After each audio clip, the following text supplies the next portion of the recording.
Hello everyone, welcome to bisptrainings.com. My name is Sumit and today I'm going to demonstrate you how to build dendrogram chart in R programming. So basically dendrogram chart will be built on cluster data. So as you can see here, I have placed my data by using a dendrogram chart after proper clustering. So cluster is a group of objects that belongs to the same class. In other words, similar objects are grouped into one cluster and dissimilar objects are grouped into another cluster.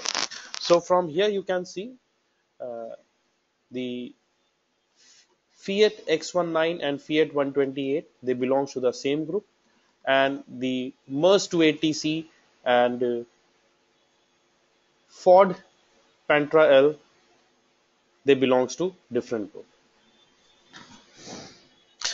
So what we do is, so first of all, we first partition the set of data into groups based on the data similarity and then assign the labels to the groups. The main advantage of clustering over classification is that it is adaptable to changes and helps single out useful features that distinguish different groups.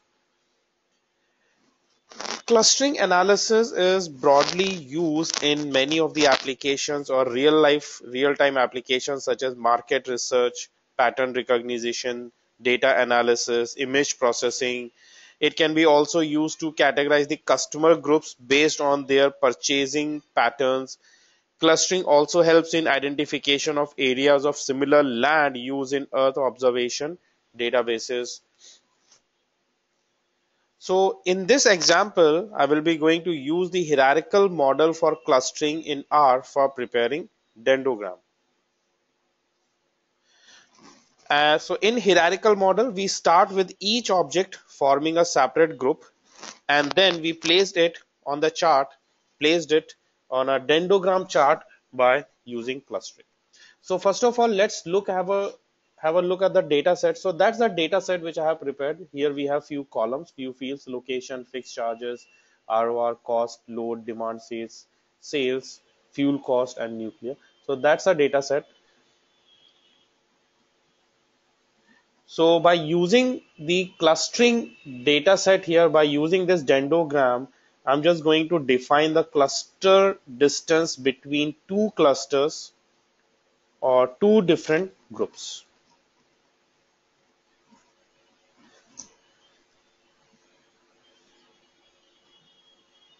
So we'll start with the common sets, common groups. We create two different groups and the common groups will be placed together, and like it goes up and to the nearest cluster they merge into a new cluster, and this process is repeated until the whole data set is associated into one single cluster. It forms a single cluster. So let's start preparing a dendrogram by using the data set, the sample data set, which I have prepared here. So first of all, I'm going to read a library. I'm going to add a library XLSX because that's a CSV formatted file and I just wanted to read that file. So library XLSX. Then I write a command data1 read.csv, and the data file is stored in my D drive. Should be double quotes, so D drive and sample data.csv and run it. So you can see there are 12 observations with 9 variables, and if I expand it, we have the complete data set here with 12 observations, 12 values, and 9 variables. If I want to view data, I can pass a command from here as well. View data1. View should be capital. View data1, and when I run it, it will open in the tabular format. If I simple plot this data on by using a plot, So I simple write here plot, and I would like to plot fuel cost versus sales. So I specify here fuel cost. The data set we have fuel underscore cost and sales. So I'll specify here fuel underscore cost versus sales from data one. And when I run it, the plot will simple format, and you can see the plot has been formed, but there are no labels, so it's difficult to identify that this specific plots or these points are for which locations, because here we have location as well. To add the locations into it, I just add a label to the data points with data 1 comma text fuel underscore cost versus sales comma labels equal to locations. So let's run it, and one two brackets, so this will go with two brackets. So you can see here this will go together. So the data has been plotted along with the labels. If I zoom it, you can see the values and the data points and the text, they are overlapping, so we can change their locations as well. So I'll specify here location position is equal to 1. Position is equal to 1, it means the position will be 1 means below the data point, and 2 means next to the data point or left to the data points. And also we can change the sense x is equal to 0.8. sense x 0.8 means it will present the labels in smaller format. So you can see here the data has been placed successfully, or the plot has been created. But my requirement is to create groups for the similar data, similar value. So for this, first of all, I store the data set into a new data set without the first column.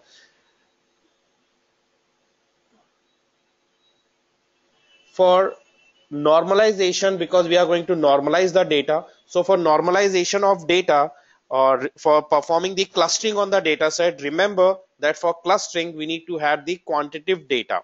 We have all the quantitative data, whereas in this data we have the character data as well. We want a quantitative data, we don't want this first column, we need to eliminate this column, the first column.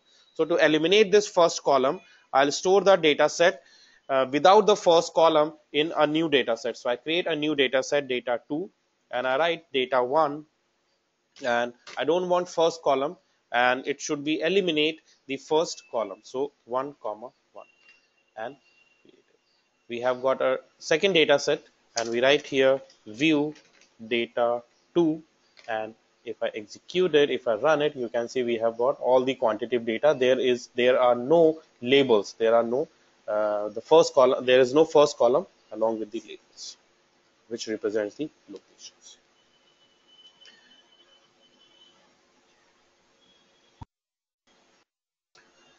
So the first thing we are going to do is we will be going to calculate the means for the all variables. Why do we need to calculate the means of the all variables? Because if you can have a look here, we have got the fixed charges in decimal values, cost in whole numbers, and sales we have got in huge number. So it might possible that when we placed on them on the charts, so they will not, the data will not appear in the as required, or it will overcome the show. So just to overcome to that, just to avoid those problems, we just calculate the mean and the standard deviation for all variables. So to calculate the means, I use here mean underscore data, and to calculate the means from a data set, so I write apply, and the mean from data to st. Sorry, it should be mean, MEAN. Just to calculate the mean, and just execute it, and we have got mean data. If I write mean underscore data and run it, we have got the mean data. In similar way, I just wanted to calculate the standard deviation. So to calculate standard deviation, I write std and apply, standard deviation for apply data 2 comma 2 comma SD for standard deviation. SD stands for standard deviation, and when I run std, you can see we have got the data set. Now finally, calculate normalized data set and store them into the same data set. So in order to do that, I just write here data 2 scale. I set the scale as well, data 2 comma mean underscore data comma standard deviation.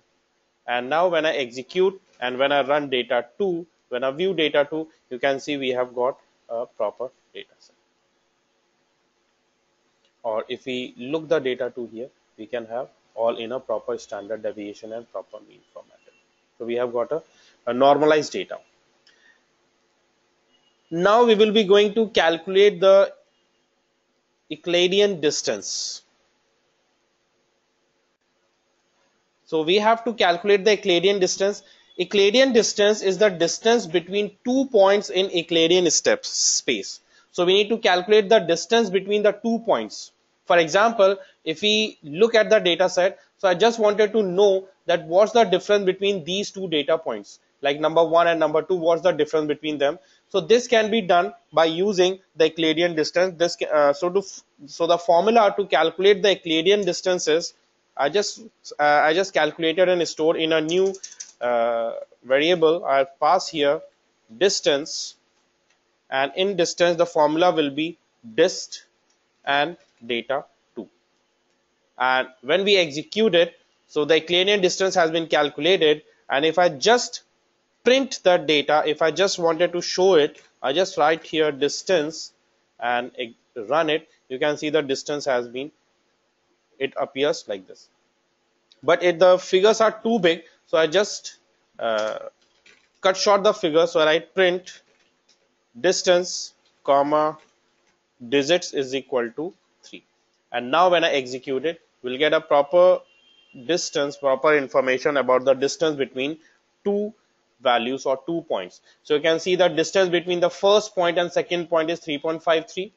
Distance between second point and second point, there is no distance, it's blank because it's the same. Distance between the third and the second point is 3.04. In similar way, we have got the distances between the various between all the data points. So once we have got the data, once we have calculated the Akkadian distance between the 2 points, now we can make the cluster dendrogram.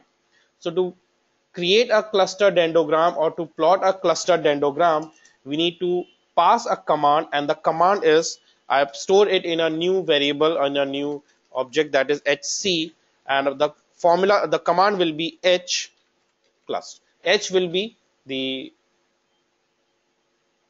horizontal cluster, and I write here h cluster distance, and if I run it, if I execute it, you see nothing happens here because we need to simple write here plot hc. So I write here plot hc as well, and you can see it has been plotted successfully. If you do not pass any parameter while creating the cluster, in that case it will create a complete cluster, it will create a whole cluster, the full cluster. But if you want to calculate the average cluster, so to calculate average cluster, formula will be in that case the formula will be EVE. This will calculate the average cluster, and it should be comma EVE. Sorry, it should be AVE. Average should be AVE. And now if I plot HC, you can see the values has been changed because it has calculated. This is the cluster which is representing the average data set. So if you'll go with the complete cluster, the whole set of cluster, and plot it, so we are getting the values here. Now to label them, we can simply use here plot labels is equal to data $1 locations. Run it. and you can see the values on the data points has been placed successfully.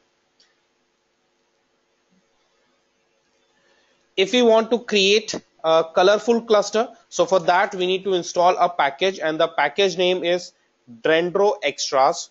So I'll just add, because I have already installed that package, so I just add a library, and the package name is Dendro Extras. So I'll just add the library, and then I create a new cluster for the same, cluster1, and color underscore clusters h clust distance, and run it, and comma 5.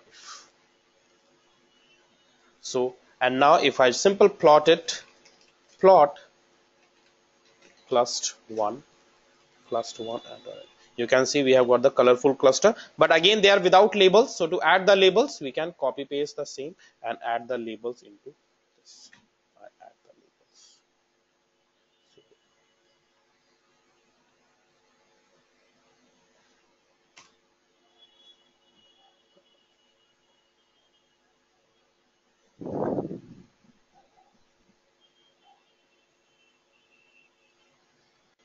Yeah, so that's how we can add the colored cluster. And if we go with the existing one or old one, so we have got the labeled cluster.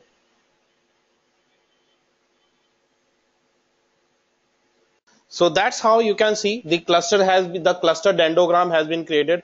And from here, it's easy for us to identify that the Pune and Boston, they share the same group. Mumbai and Noida, they share the same group. And New Delhi and Noida, they are not sharing the same group. They are from different group.